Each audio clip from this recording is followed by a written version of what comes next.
Hello, DIELINE. My name is Teresa Christine, and I am the managing editor of the DIELINE. Today, I am joined by Richard Shear, who is the partner and chief creative officer at Invok. Thank you so much for joining me today, Richard. It's a pleasure, Teresa. Nice to be here. So, Invok has done some pretty fantastic work with Aveeno and Seagram's Gin, and today we're going to be talking about Trojan XOXO condoms. It's such an amazing design project. We're excited to be chatting with you. Thank you.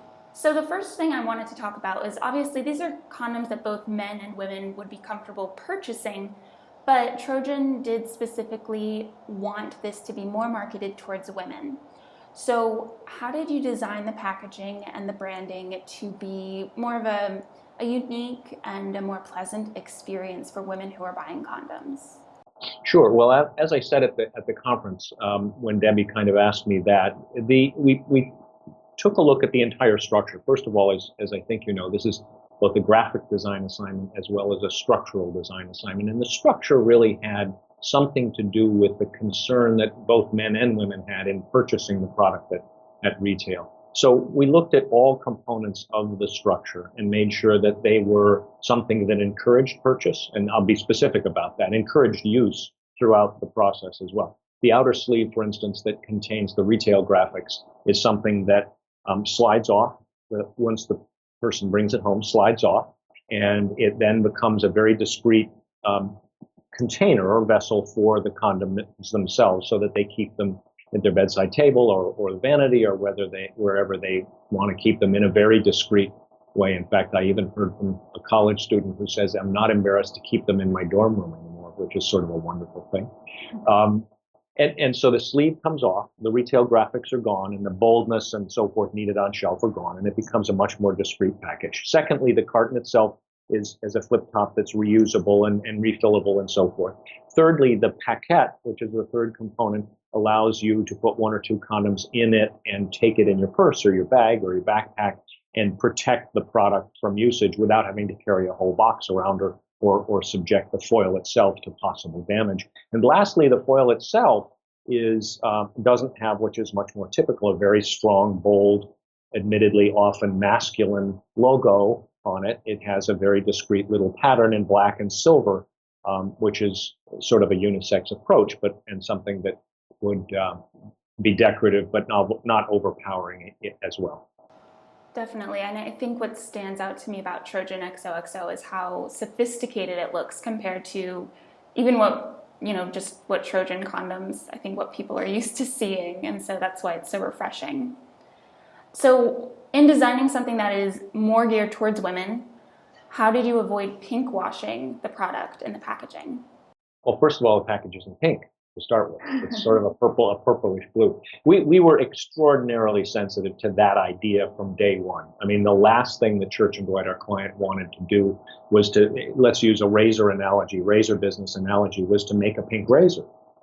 So often, I know that there are companies that make now razors that specifically target women in terms of performance and benefit, but nonetheless, we were extremely careful that the packaging we were producing was not overtly feminine, yet it was discreet. And one of the things that we learned in a number of research steps was that the barrier to purchase for women was the concern that they have about the retail experience. They just don't like walking into that aisle. They don't like selecting a box of, with bold graphics and bright colors and day glow embossing and so forth on it. They don't like taking it to checkout. They certainly don't like keeping it on their bedside on their bedside table. And so the whole experience for them gets in the way of what I'll call this equality and empowerment that we were looking for.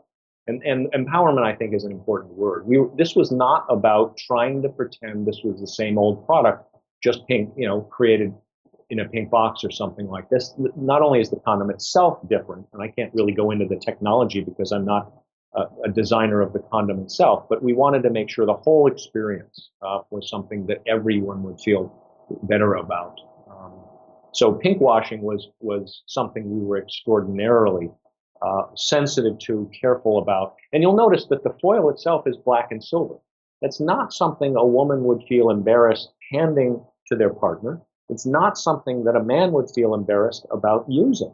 That final act is really what it's all about. It's not just about purchase. It's not just about storage and taking it along. It's that final intimate act. And we knew that we wanted to be cautious about what we were developing for that relationship. And that kind of goes into my next question. You mentioned that one of your big challenges in designing Trojan XOXO was understanding the consumer's relationship to the product. So, how did you go about trying to understand that? What did you do? Well, there were at least 3 series of research steps leading up to the final design direction that we did. The first step was basic attitude and usage work on how people feel, both men and women, how people feel about the condom experience in general. And when I say experience, I don't mean the obvious. I really do mean the entire life cycle of that product, and how do they feel about every step along the way. Because we wouldn't necessarily have known that it was important to have a storage vehicle that was discreet unless young women and men told us that. We wouldn't necessarily have known how uncomfortable they feel in the retail environment unless that they told us that. So the first step was basic attitude and usage work. The second step was taking the physical structures and beginning to understand how they use them and their comfort level with certain kinds of structures. And then lastly, of course, as we always do with package design research, is make sure that the final product that was being recommended, the final design that we were proposing, was something that worked well within the category, and that they understood the concept of not that this was about pink washing, but that it really was about empowerment, that it was about creating an honest relationship between their partners and themselves, and allowing them to take, there's an interesting piece of research which I've read about as part of the stories that are being written about that, about a university study where 68% of women agree with the fact that men should not be necessarily the only driver to condom usage, and yet only 3% of them purchased or brought condoms to their last sexual encounter, or 18% purchased it for their last sexual encounter. So it's a very, people say one thing and they often, their practice is something very different.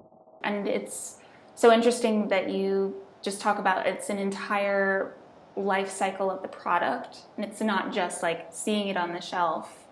And so how do you think, from approaching it from that angle, from multiple ways of what it looks like on the shelf to encouraging people to, use condoms more, how do you hope that Trojan XOXO will change the way that our society views sex? Yeah, it's a great question. That's really what this project is in part about. We looked at successful examples of bringing a certain kind of awareness and a certain kind of empowerment to sensitive subjects. We looked at examples by Kotex, which at the time it was introduced completely radically revolutionized the appearance and the approach that people use for that category. Another example is J&J and what they did to almost transform the KY brand probably 8 years ago or so, with this sense of being upfront about it, the sense of partners sharing, the sense of joy, the sense of fun, and healthy kind of experience. And we hope, I hope, I'm not sure Church and Dwight, I can't speak for Church and Dwight certainly, but I hope that what XOXO does is lead to the same kind of transformation of the category, so that it's really about joint responsibility.